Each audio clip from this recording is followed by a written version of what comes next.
This whole freight game is not very complex. It's all about having very succinct processes on your operation set. And you can create those processes offshore, save 50, 70, 80% versus the US, and you're done. Then you just scale, scale, scale. Everest was winning because we were getting employees at X percent of US. The employees would be happy because you're paying way higher wages than the average Ukrainian firm. My whole theory at that point was we have to find a way to overcome the big guys, getting more firepower for less money out in Ukraine and scaling it to be on par with the US. Kind of what we do at Alpha is we go all over the world and we find the best talent that there is. We have created a global industry. We have people in the Philippines, Moldova, Colombia, Mexico, Ecuador, who have a passion for U.S. freight. After selling successfully Everest, why start Alpha Staffing Recruiting?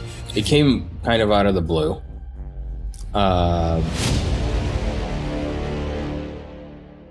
Lev Krasnopolskiy, my former boss at Everest Transportation Systems, one of the co-founders of Everest Transportation Systems. We've known each other for almost a decade now because I first began working at Everest in January of 2017. That was my second role in logistics. And so I've known Lev for almost a decade now. And interesting enough, we worked together at Everest. And then now we are, I guess Alpha is one of our partners at Freight Caviar, Alpha Staffing and Recruiting, which is Lev's new company.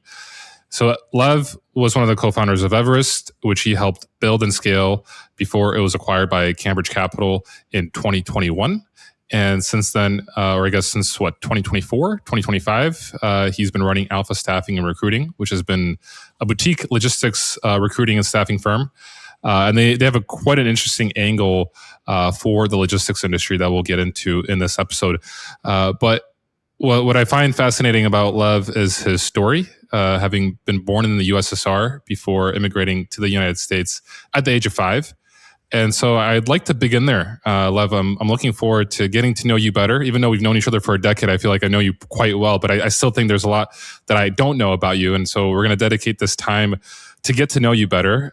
So Lev, I guess I'd like you to begin by letting us know what are your earliest memories. So I moved to the States when I was 5 from Moscow. I remember the first couple of years I moved with my parents, my younger brother, and my grandparents. And I remember vividly moving around rather often every few months for the first couple of years before settling down. And I remember living relatively poorly at the time. First couple places were studios where the 6 of us would live together, and it was rather cramped. And I just remember I didn't have many toys. And when I got the toys, I really valued them. So a lot of my story and a lot of my success, I would say, was driven from growing up not as well as my kids are growing up now, and wanting a better life for myself. And at that time, call it my future family, but just wanting to live a good life and knowing that my parents made the sacrifice to move to this country, perhaps take a step back for them in order for my brother and I to have the opportunities in this country, which I dearly value. Are you drowning in invoice chaos? Stop digging through inbox threads and email attachments to piece together your AP process. ePay Manager centralizes invoicing, document audit, and payments in one controlled system. Enjoy more clarity and less chaos with ePay Manager. Learn more by going to epaymanager.com. And I get that. I mean, I'm a first generation Polish American, so I do understand that. And I also didn't have a lot of toys growing up, but I think that's maybe a blessing in disguise. I think it helps in many ways. So, Lev, you come to the States at the age of 5, and so the life was somewhat, a little bit maybe tougher, probably a lot better than what it was in the USSR, but tougher comparing to others around you in the US. So you grew up in the US. What I guess what were like the things that fascinated you or interested you growing up? I was always interested in history.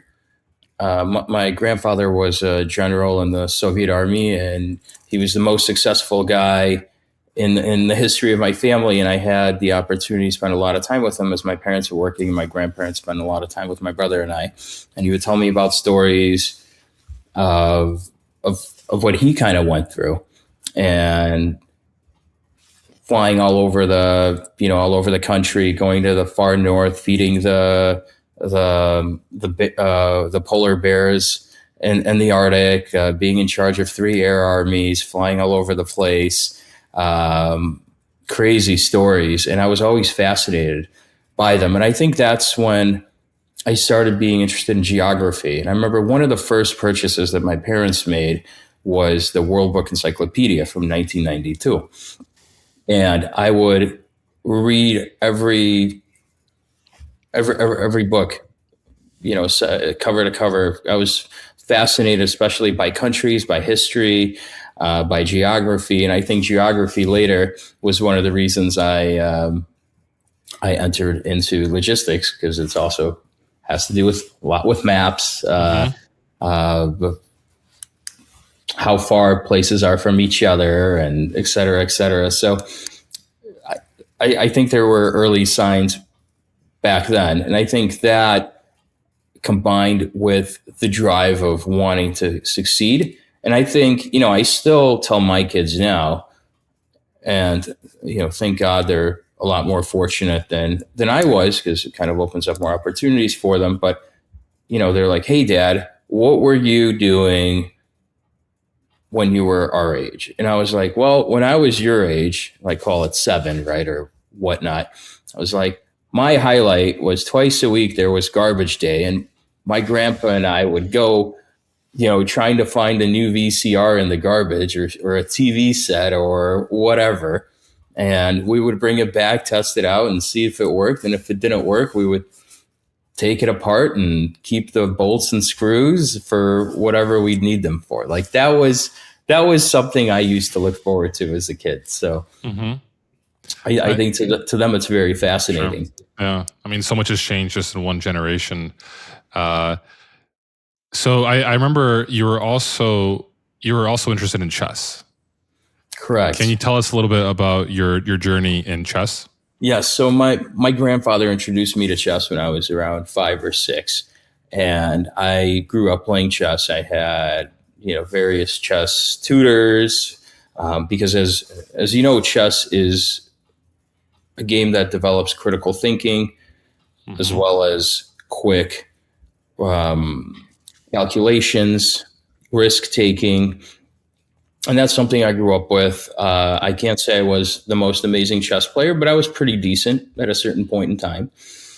And in fact, later on in life, in high school, I believe I started working for a couple chess companies as a chess tutor, a private chess tutor, and then, teaching at schools and stuff like that. And then eventually, actually, early on in college, I opened up my own chess academy in Milwaukee, and that's actually one of the first times I think I found out that I could be good at sales, because I was signing up various schools for the after school activity, because I developed the curriculum. I hired all sorts of teachers who were usually students at the time, but my manager over there was a guy, Mr. Mike Grassman, that actually turned out to be a DJ at night, and he had a thing for chess. So he would love teaching chess during the day, and at night he was a DJ, which is remarkable. Like, you can't make these things up. Great guy.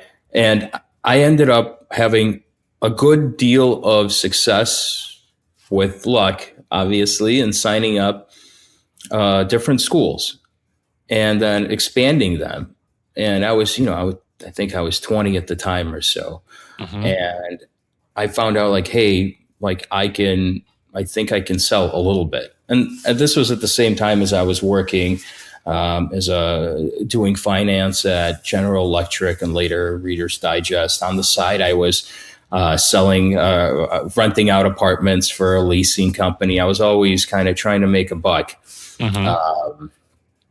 So chess, I think, is a critical thing. I think more kids should do it because it'll help develop their brains and help them later in life with decision making and critical thinking. What do you think is like the main takeaway, or like what are the best, like the main benefits of learning chess? Even, I mean, like, for example, specifically for, let's just say, someone that's doing sales or working in logistics.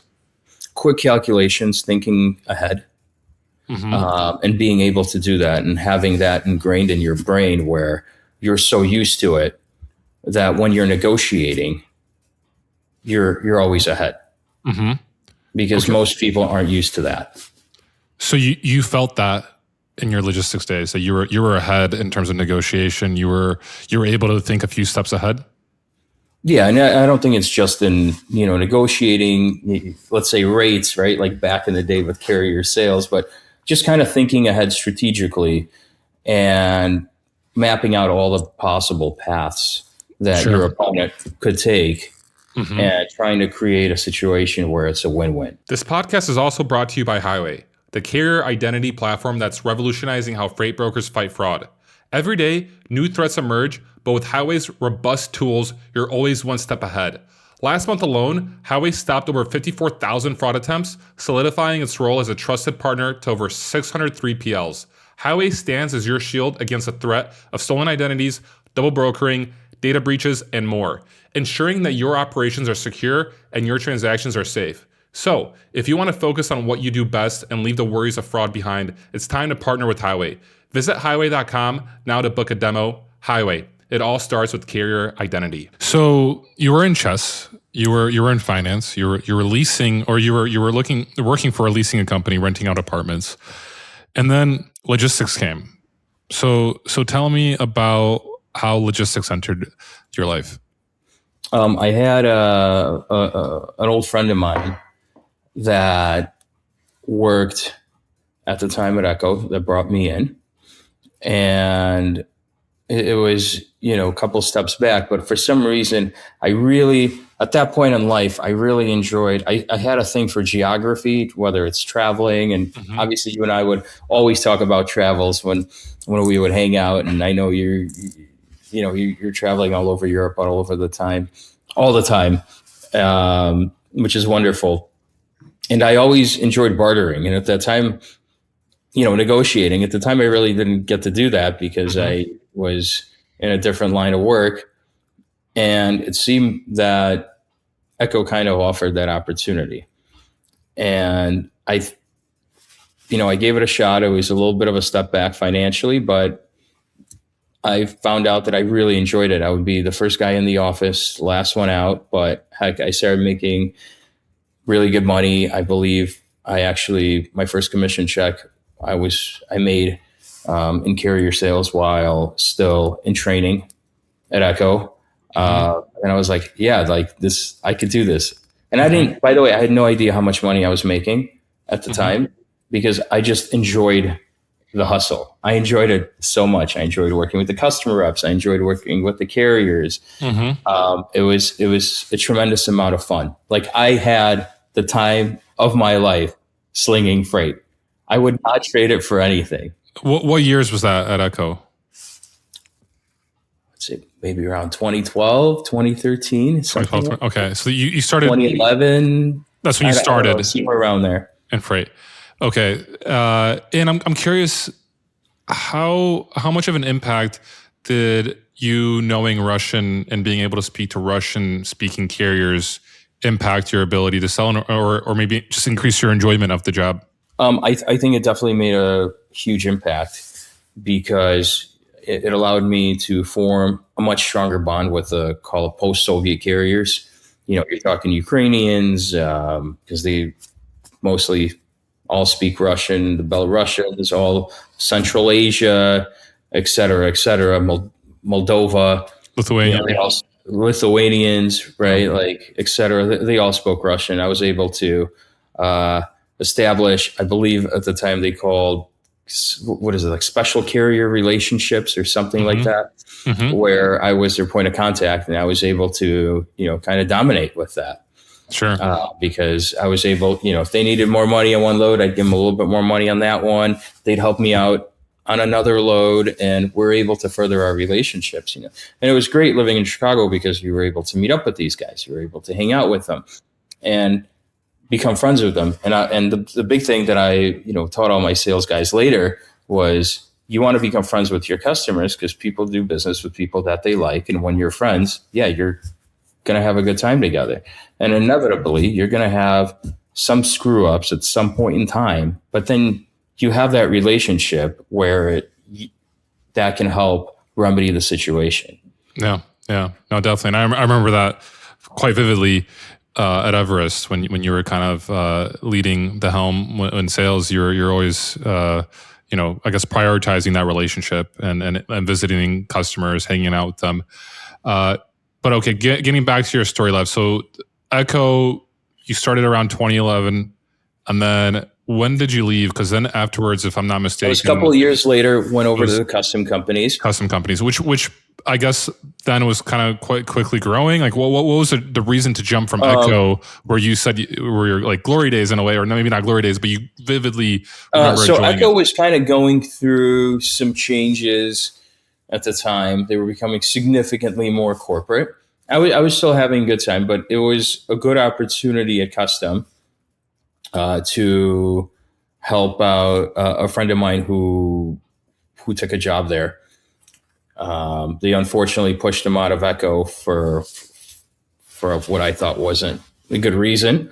And I supported him, and he went over to Custom, and he brought me with, and actually at Custom, it was the first time I actually started doing customer sales, like on the side, because sometimes there would be call-ins. Most of the guys were outside sales, and I had an opportunity to field some calls, and that's when I kind of started selling, and it was amazing. It was so much fun, getting great margins, and developing those relationships. Like, I didn't care if I got calls at 7, 8 p.m. Like, I was making money, even though I'm not even sure I was getting commissions at the time, because it wasn't directly related to what I was doing in terms of carrier sales, but it was so much fun. Like, it was just fun. And that was a wonderful time. But because I learned how to do customer sales a little bit. Yeah. So you had your carrier sales experience at Echo. You had your customer sales experience at the custom just companies. a tiny bit. I would say that might have been 10% of what I was doing. But you really enjoyed it. Yeah, I had a blast. I had so much fun, even though it was all, on the phone. I didn't at that time, obviously, visit customers or anything. It was just a blast. And so how long were you at the custom companies? Few years. I don't remember exactly, but it was a couple years. And, I had very good, and still do have very good relations with Perry Mandera and Joe Klickus and all those tremendous guys. And I think the world of them. So, and I'm very thankful for them giving me a shot to develop myself at that time. So today's Freight Caviar podcast is also brought to you by Bitfreighter. Bitfreighter is a freight integration platform built for transportation.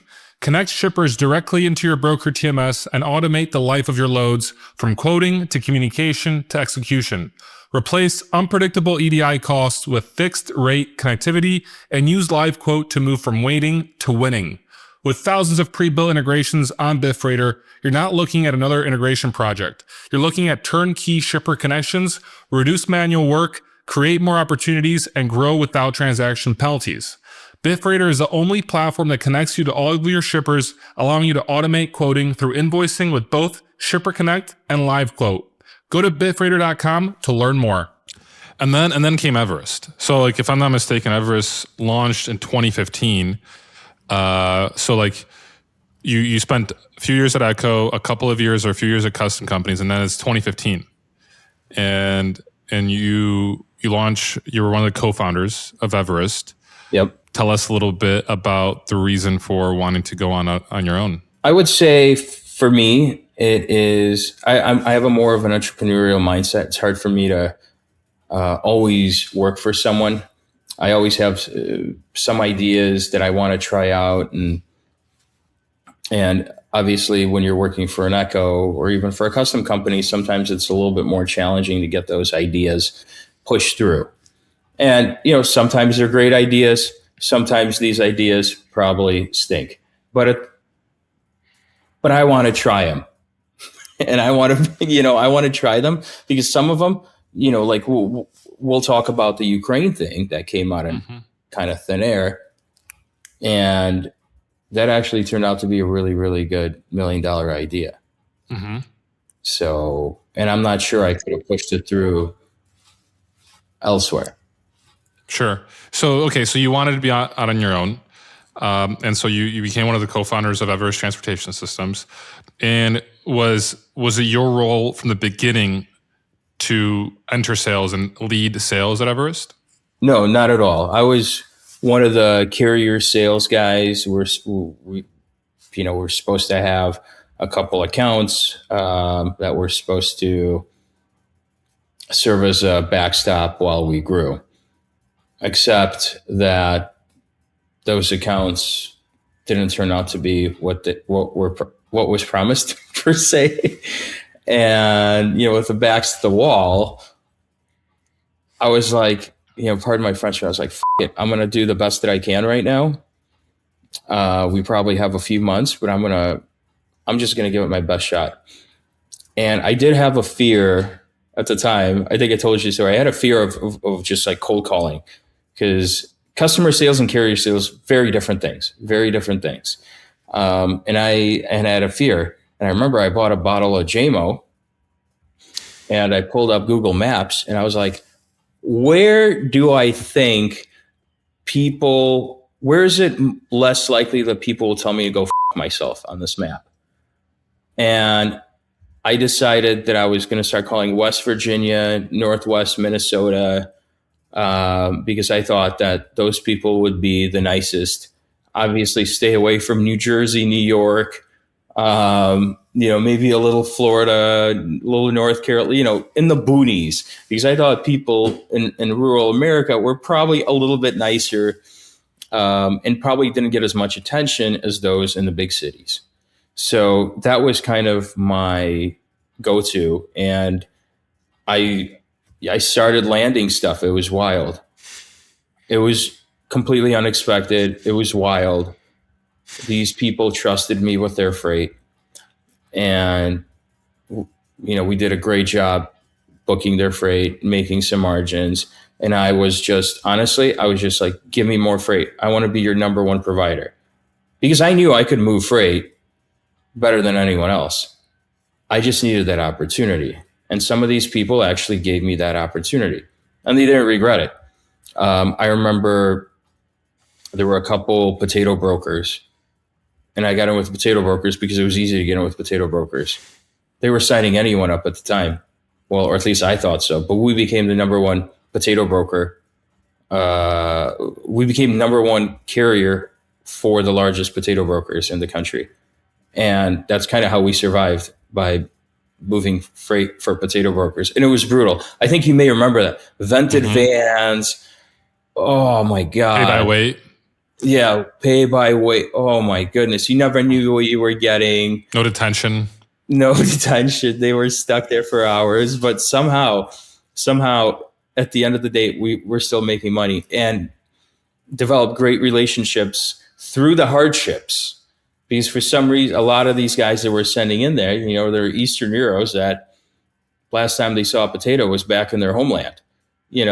Like they had no idea, they didn't want these loads. That was their first time picking up potatoes, and they were only doing it because I was pushing them to.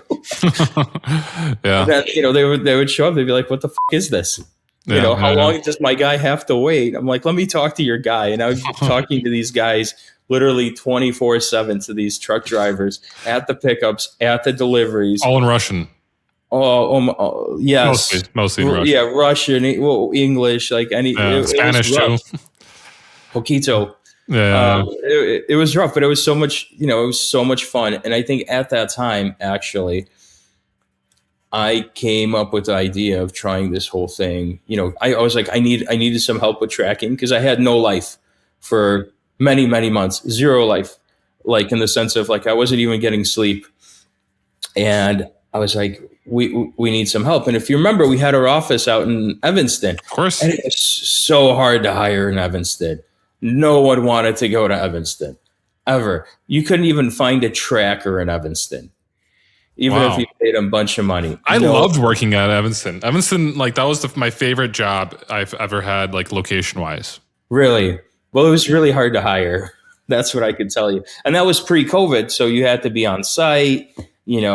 If you're in the city, a lot of people that were in the city at the time, in logistics, they came in from other states and they thought Evanston was like almost Wisconsin. They didn't want to commute. You're right on the Purple Line. And people from the western suburbs didn't want to drive there because it's like takes forever, as you know, over an hour. Yeah. And so it was hard to hire. And I was like, I need some help. And, I pitched this idea to my two partners and they didn't like it, but I kind of pushed it through. I was like, give me a chance. Like, what are we going to lose?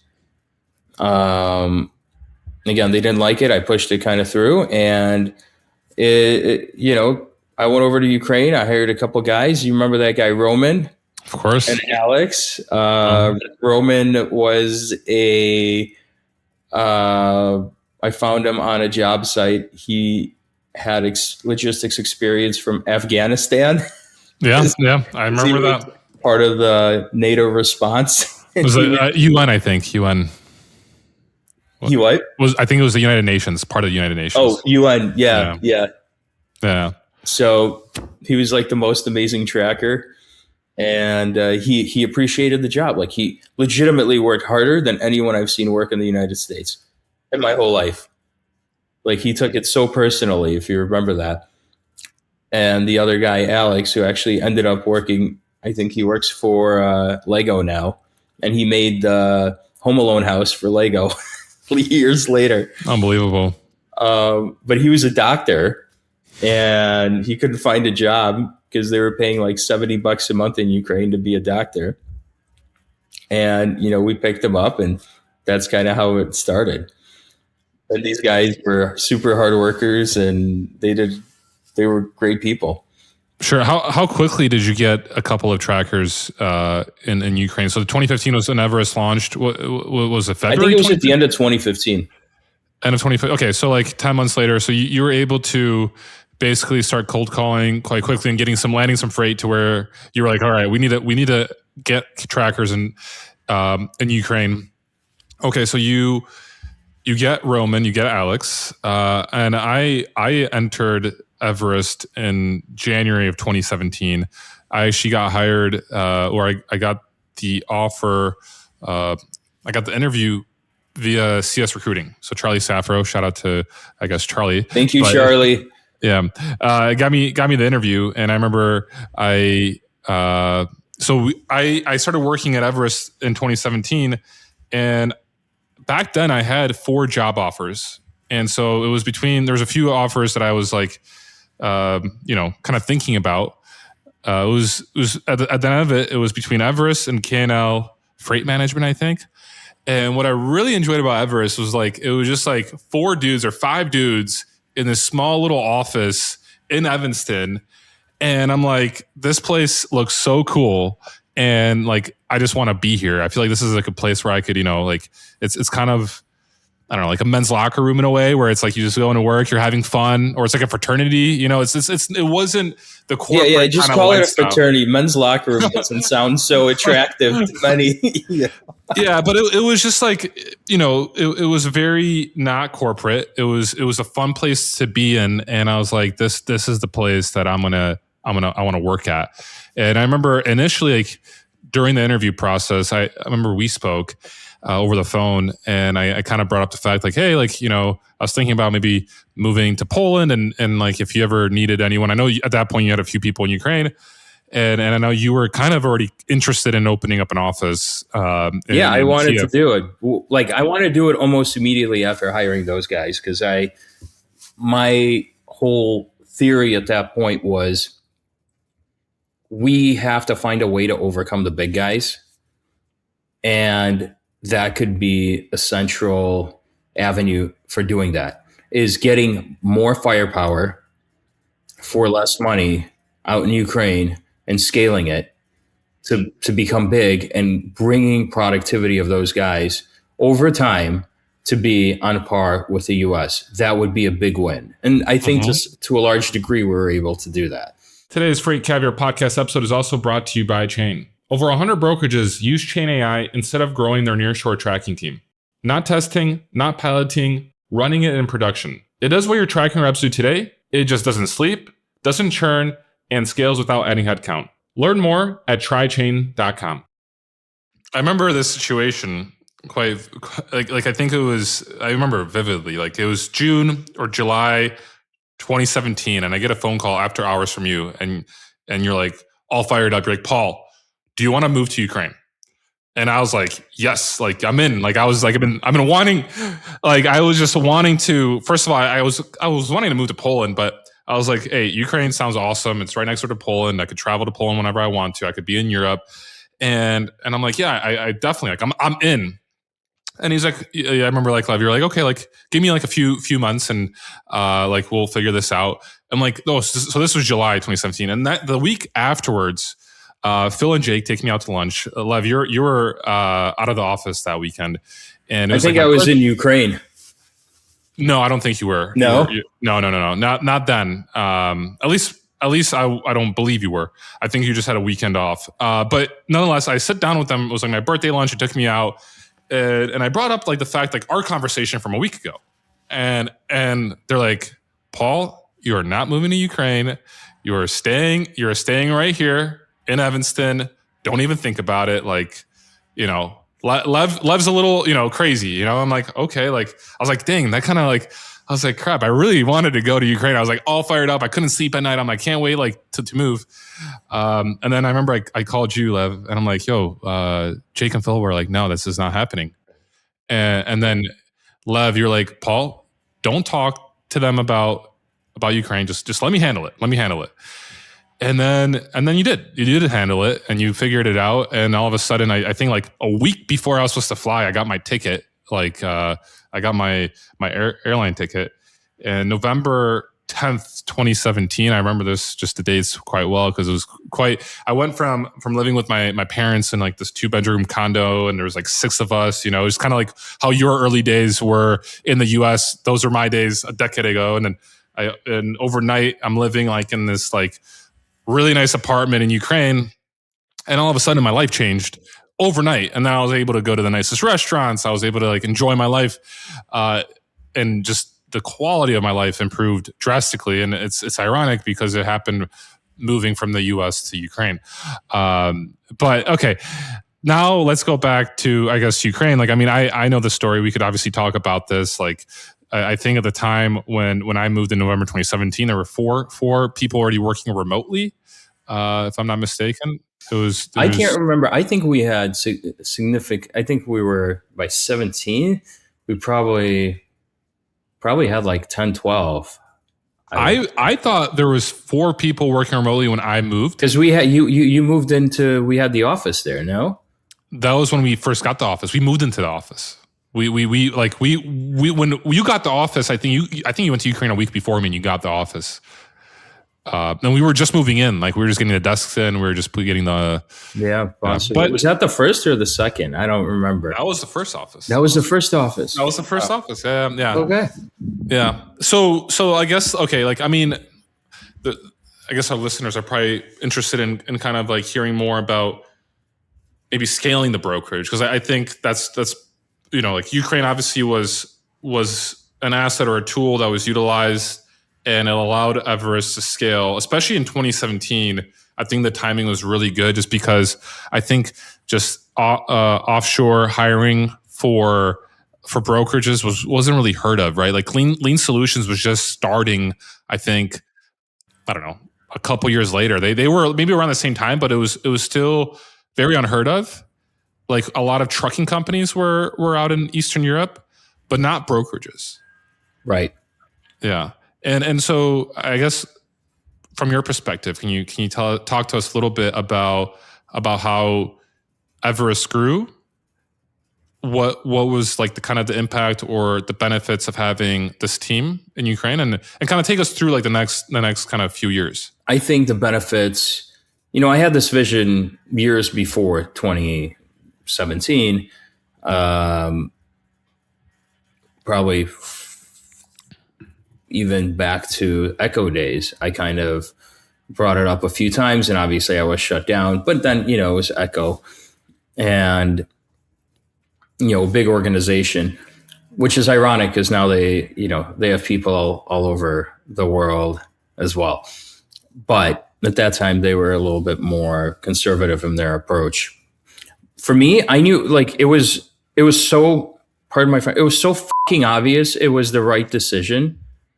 And I really didn't care what other people thought, because I knew deep inside this was so 100% right in every way. You were creating winners on all over the spectrum. Everest was winning because we were getting employees at, X% of US, which would become way better. They would never leave because there would be nowhere else to leave because you provide such a great environment for them. The employees would be happy because you're paying way higher wages than the average, call it Ukrainian firm. And at that time, and I don't know now, but at the time, 6% of companies didn't pay their employees on time. Like, all you got to do is pay them on time and treat them well. And we did a lot more than that. Remember, we had the parties, we had, carrier sales of the week, tracking person of the week. We gave recognition to people. And kind of what I wrote in my post today was, and you played a huge role in it, was people wanted to work for Everest. And people would work even for less money for Everest because of the culture. Because they knew that they were going to have a great time at work every day. People were going to work like they were going to a party. And we were having a great time. People were learning, people were getting better, and most importantly, we're all making money. So I had zero doubt it was the right thing to do. Sure, like as you pointed out a few minutes ago, there were some people who were very skeptical. We could have scaled this thing way quicker. But, there were some barriers and we took it a little slower. But I think... What were those barriers? It's something you and I have talked about. It's very important who you pick to be your partners and for what reasons. And I think you and I have spoken to this at length many times, that ideally you don't want to do things with partners because they can limit your growth significantly. And I think that's what limited Everest's growth and eventually today has led to their downfall. Was basically corporate people running the institution without having any sort of vision. I had a vision for it. And I think we got pretty damn close pre-acquisition. Another 2 years, we would have had a couple hundred salespeople in Ukraine or wherever, right? Offshore, but offshore selling freight. Customer sales. No one has been able to do that successfully that I know of in the brokerage space because everyone's afraid to make that investment and try that. Sure. But if done right, and we had it going, it could have been a complete game changer. And then you scale that, and you scale your operations. You're done. You add some tech to it. That's the winning formula. Like. Everything is all this. This whole freight game is not very complex. It's simple, but it's not easy. I think that's right. It's not easy, but it's not like super complex. Yeah, it's not. People try to make it super complex, but realistically, it's all about having unbelievable relationships on the customer sales side and having very succinct processes on your operations side, and you're done. And you can create those processes offshore, save 50, 70, 80% versus the US, and you're done. Then you just scale, scale, scale. It doesn't even matter where you scale. You want to scale in Ukraine, Serbia, Montenegro, I don't know, pick a country, Philippines, wherever, and you scale. I'm curious, Lev, because like there is this nowadays, there's like this kind of negative sentiment towards offshoring logistics people. At least I see it a lot on Twitter. I see, or I guess X, but I see it, there's a lot of individuals in America that are strongly opposed to it, thinking that we're taking American jobs away, et cetera. I mean, I know we obviously have differing viewpoints. We do compared to those, but compared to them, I mean, I know we live in a global economy. If you look at the large manufacturers, you look at the largest corporations that are all American, they tend to benefit from offshoring labor. And, for some reason, they don't get a lot of heat for it. They don't get a lot of, I don't know, maybe they do. I just don't maybe pay attention to it. Like Nike was making shoes in Japan, and then when Japan got expensive, it went to Korea. When Korea got expensive, it went to Taiwan. When Taiwan got expensive, it went to like Vietnam, and so like et cetera. And I think there's this people don't understand that there are obviously it is a global economy. I think people understand that, but like it's because we're in a global economy. If we're working with our allies, to say, like there are benefits to also helping those economies grow. But I'm curious if you could maybe speak on a little bit. I'm getting maybe a little bit too much into like the geopolitical, and economical maybe aspects of it. But what would you have to say? Like, because and I think a lot of brokers aren't, and a lot of brokerage CEOs, executives aren't against it. I think a lot of brokerage executives get it. Margins keep going down every year. The battlefield for out there is really difficult. There's a lot more competition compare now to 2015. It's a completely different environment, and it's like, okay, like if you're able to hire the right people overseas for specific roles, like why not? Like if I'm a small business owner and I have the ability to offshore some tasks. Like you still had in Evanston, you got a larger office. You still had salespeople and you still had important roles. The founders were there. But I guess like I'm kind of talking a lot right now. I'm curious from your perspective. What would you say to someone who's like because I'm sure once this episode comes out, there's gonna be people commenting like, oh, like this is terrible for the U.S., et cetera, like all that stuff. Well, I just think there's certain processes that that the government, that anyone won't be able to stop, right? Like we're not going to all of a sudden start making, producing certain things that we've been producing elsewhere. And I'm saying, here, like it takes a long time to redo the processes. And what has happened especially over the last decade is in our industry in transportation brokerage we have created a global industry. We have people in the Philippines, in Moldova, in Poland, you name it, in Colombia, Mexico, Ecuador, who have a passion for US freight. Like it's hilarious if you think about it, but these people love it, right? There are certain people in our industry all over the world that love it. Mm-hmm. And that's not going to change. I mean, let's be honest, it's not going to change. And if it's not going to change, sure, there should be, regulations for it. Absolutely. But kind of what we do at Alpha is, and why we're unique, is we don't have a specific geographic area that we're limited to. We go all over the world and we find the best talent that there is.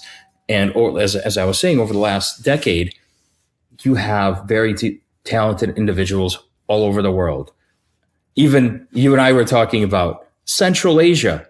Who in the world would have thought that Central Asia has so many talented, logisticians in the U.S. market? Who would have thought 10 years ago that you'd have an insane amount, thousands and thousands of people in Central Asia. You would ask the average American, they would have no idea where Kazakhstan or Turkmenistan or Uzbekistan, Tajikistan would be, Kyrgyzstan, right? Like, where are these places?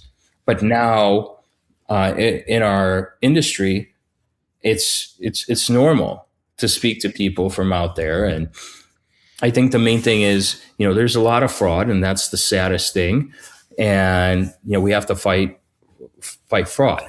But I don't believe fraud strictly comes from offshore. There's a lot of fraud here in the States as well. And the government needs to fight it everywhere. And the people that are responsible for it have to get very stiff penalties, because it's absolutely horrendous what has been going on with the theft and then the lying and everything. It's giving a bad name for a lot of people. And you shared a video on the fact that the Armenian authorities were going after, these fraudsters out in Armenia. Great. Like, let's go after more of them. So it's funny how it seems like maybe this should go off the record, but the Armenians in Armenia are going after those Armenians harder than the Armenians in LA. The authorities in LA. Yeah, literally. Yeah. It is ironic. I saw that video. I was sent by a follower of ours on Instagram, the Armenian police basically taking down a fraud ring or I guess an office that was stealing freight, impersonating U.S. trucking companies. So, yeah, I mean, I agree. I think definitely the fraud, especially the rise of fraud, because before, like I guess the pandemic, no one really cared wherever you were. It's like, actually, like, hey, you're in Serbia, like, amazing, that's so cool. Like, what are you doing in Serbia? Like, how's your life looking like? Like, and then I think once the fraud came in back, like, post pandemic, and people started realizing how much money they can make off just stealing freight, or maybe whatever the case is, double brokering and then not paying the actual carrier. Like, once that came in and the market slowed down after the pandemic, it was kind of a free for all, and it does give a bad rep to some of these countries that are amazing. Like I know owners of a brokerage out of Washington State, and they tell me they have a whole team in Tajikistan, and they're amazing. They're phenomenal, and like they have, I think they're growing. They're like about 20 people. They have all their salespeople are in Washington State, and then they have a team out in Tajikistan. And it's like, okay, like, hey, that's their business. It works for them. Like, is the government supposed to stop them, the U.S. government, from basically allowing their company to grow? And if they're hiring the right people and they're treating, customers fairly and they're treating their employees fairly, I think it's something that I find quite fascinating. And I think people also tend to maybe not realize, like, the U.S. is at the center of the global economy, right? And so, like, the whole world wants to kind of plug into it, but we got to play by the rules. Got to play, making sure that fraud out of these countries ceases to exist. But it's cool. Like, sorry, Lev. Now I'm going to get back to your story, because after Everest, you ended up launching Alpha Staffing and Recruiting. So can you just, I guess, first of all, tell us why start a staffing and recruiting company? After selling successfully Everest, why start Alpha Staffing and Recruiting? It came kind of out of the blue. I wasn't really looking forward to doing anything at that time, but I would sporadically, every few weeks, receive phone calls from different contacts, friends in the industry, and be like, hey, congratulations, blah blah blah blah blah blah. Can you help us with this, like, offshore thing, this or that? And at first I was like, no, I don't really even want to deal with it. Like, it's stressful. Transportation is stressful. I'm not sure I want to deal with it. But then little by little, I started doing favors for, some people and then others. And it kind of grew into like a little company just doing very boutique, niche high quality, high service offshore staffing. And that was it. It was just going to be a very small side hustle and just to help some people out. Zero marketing, all referrals. In fact, we haven't done marketing since we signed up with you. Like everything has been referral based pretty much. A little bit of sales, but mostly referrals, which is kind of the way we want it. We want to have, just like you guys, and we talk about it all the time, a core group of companies that we grow with, that we have very strong relationships with, and that we see eye to eye with. And that's it. But anyway, yeah, it started doing offshore and started expanding little by little. Our clients really liked the talent that we were giving them. And to be honest, we do a very thorough job of vetting the people that we present to our clients. We're not looking for numbers. It's just we have very low turnover, and that's kind of what we like. What do we place our hat on? And then some of these clients were like, hey, can you help us out with like some domestic stuff? And I was like, absolutely not. Like, it's like another thing I have to do. Like, it's not easy. I don't even, yes, I've hired hundreds and hundreds of people, but it's like, it's a lot of work. Like, you have to go on LinkedIn, you have to do your whole network. Like, it's a ton of work. And I wasn't sure like that was the core competency of Alpha. So I said no. And then, every few months or every month or whatever, people would be reaching out being like, hey, we do offshore with you. We really love our partnership. Can you help us out domestic? And I was saying no for quite a while, probably for over like 3 months, 4 months. I was like, no. Sorry, like good luck. Can't help you. If I hear something, I'll let you know. But then I had a couple friends that were laid off in the industry reach out and be like, hey, dude, I know you're talking, you have some clients in the industry and I know you do offshore, but if you hear something, like, let us know. And ironically, like I could actually for once help them.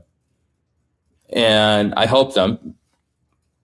And then that's how our domestic side started rolling. And now we have a domestic presence as well. So we do niche offshore boutique recruiting as well as domestic recruiting.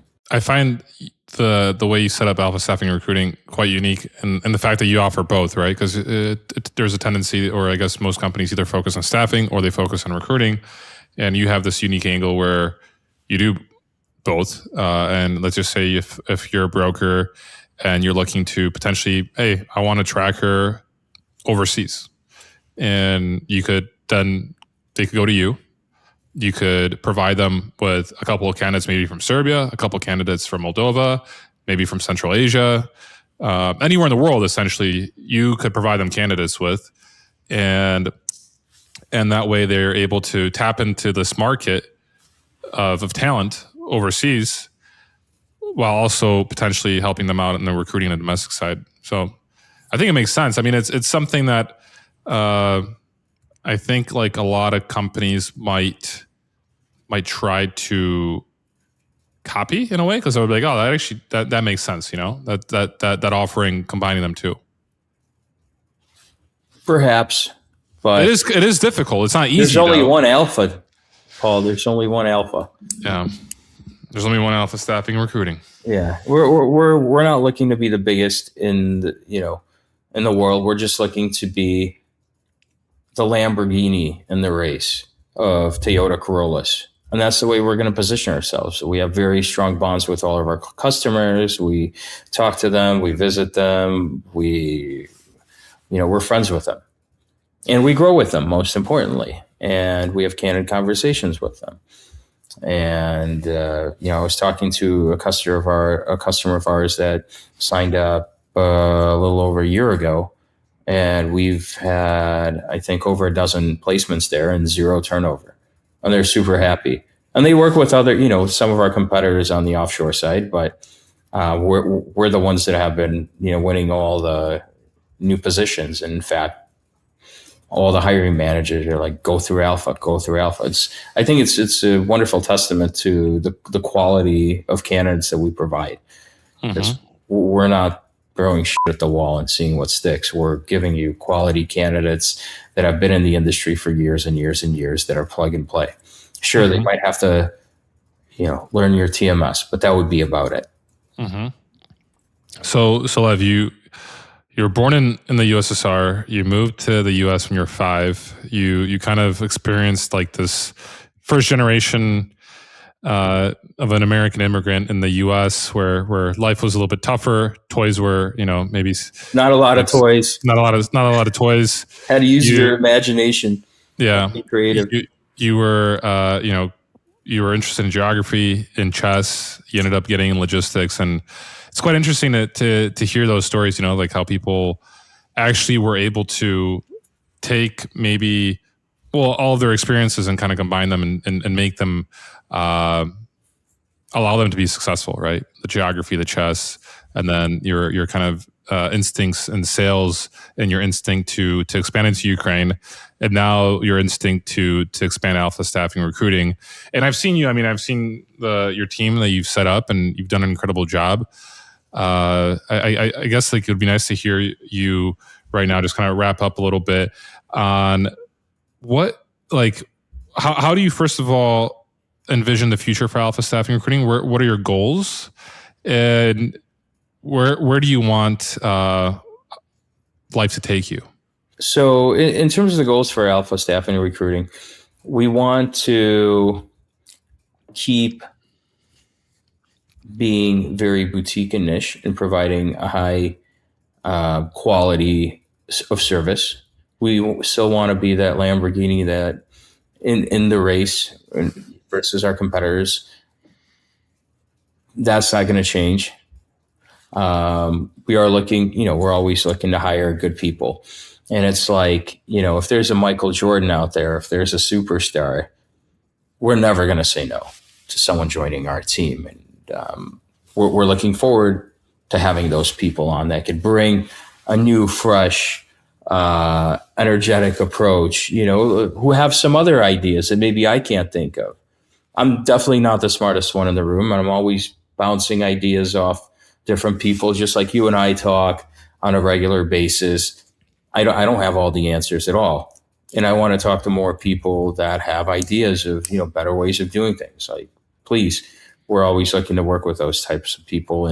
But we wanted to stay exclusive, almost like an exclusive club. That's in terms of Alpha Staffing and recruiting. The one thing I did want to leave you with is this one kind of motto that I learned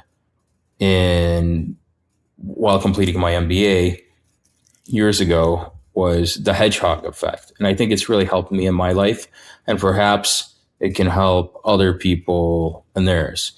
And it's basically, you have to do 3 things. You have to do something that you like, you have to do something that you're good at, and you have to be in an industry where there's money. If you combine these 3 things, you're going to be successful, whatever they are. And whatever, and obviously it's different for every single person. But if you do something that you really enjoy and something that you're really, really good at, and you add money into the equation, you're going to be good. I think that there's a concept in Japanese called ikigai. I think it's somewhat similar. I'm not sure if you heard of ikigai. It's basically the same thing, but like more, I guess, from Japanese philosophy taken. But okay, so very interesting, Lev. It was great to get to know you a little bit better. Very likewise. Yeah. Very likewise, good sir. Yeah. What are I'm wondering if there's any books that you recommend, any maybe potential podcasts or something that what do you like reading books or listening to podcasts? I do. I need to read more of them. I'm actually reading the Jordan Peterson book.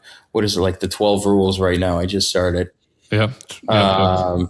It's a tough one. Yeah. But, good thing my English is okay, and I hope to make it through. But I think the one book actually that really changed my life, and I read it a long time ago, many, many years ago, was the 4-Hour Workweek by Tim Ferriss.